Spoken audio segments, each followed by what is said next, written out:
Assalamualaikum warahmatullahi wabarakatuh. Bismillahirrahmanirrahim.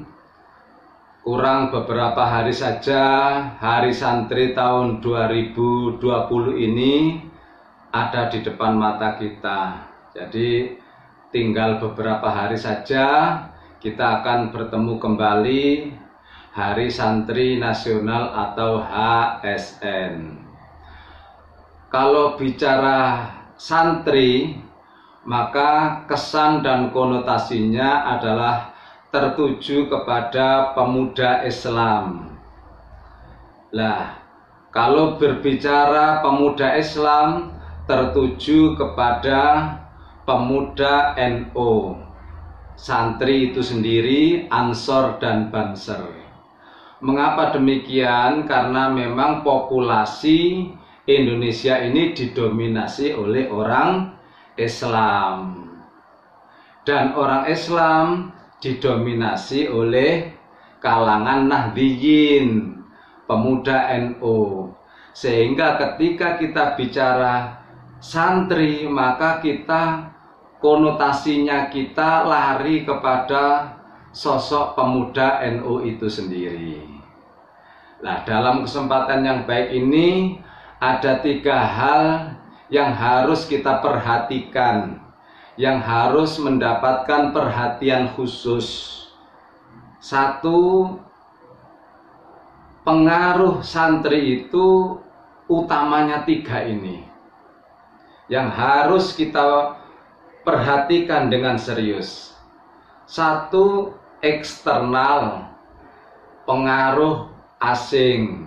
Mau tidak mau ini harus mendapatkan perhatian khusus. Pengaruh-pengaruh budaya barat itu sudah bukan rahasia lagi.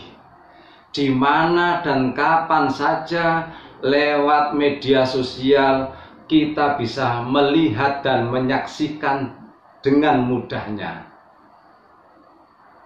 Pengaruh free sex, pengaruh miras, pengaruh-pengaruh barat, di mana di sana disaksikan saat itu pula oleh saudara-saudara kita tanpa membutuhkan waktu dan tempat.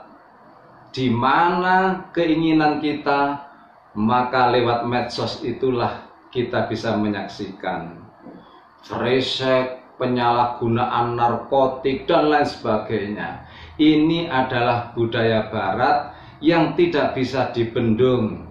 Bak air hujan, kalau dibendung tambah tidak bisa. Maka minimal kita harus mengantisipasi pergaulan bebas, apalagi penyalahgunaan obat terlarang yang dulu dianggap tabu sekarang sudah dianggap biasa. Free sex dianggap biasa, padahal zaman dulu sesuatu yang tabu. Pantaskah yang demikian ini kita sepelekan?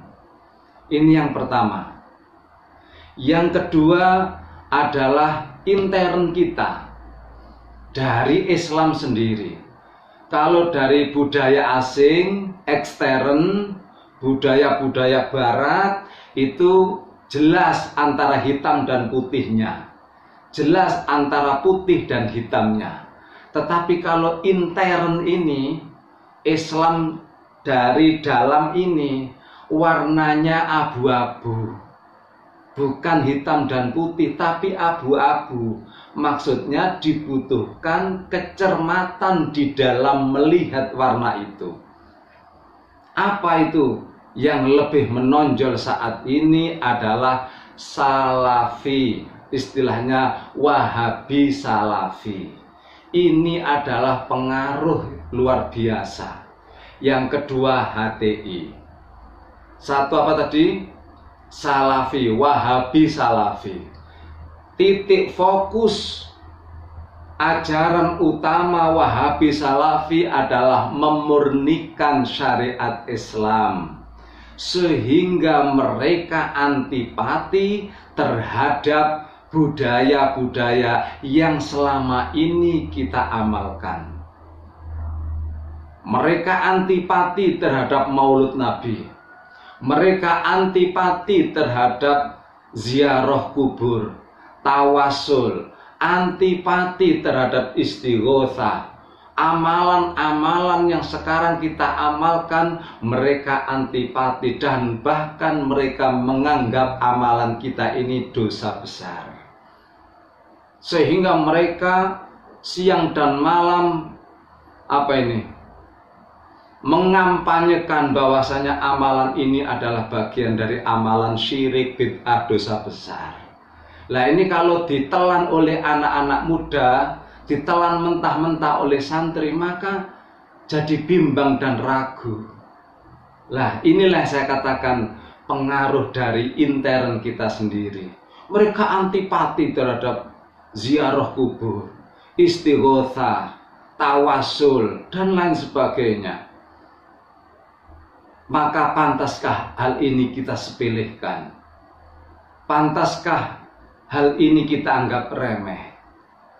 Yang kedua, dari intern sendiri, dari intern umat Islam sendiri, yaitu HTI. Memang HTI itu beberapa tahun yang lalu sudah diputuskan oleh pemerintah sebagai organisasi terlarang. Namun kenyataannya sampai detik ini, anak cucunya, keponakannya itu masih subur di tengah-tengah masyarakat. Titik fokusnya HTI adalah merubah ideologi negara. Ini bahaya.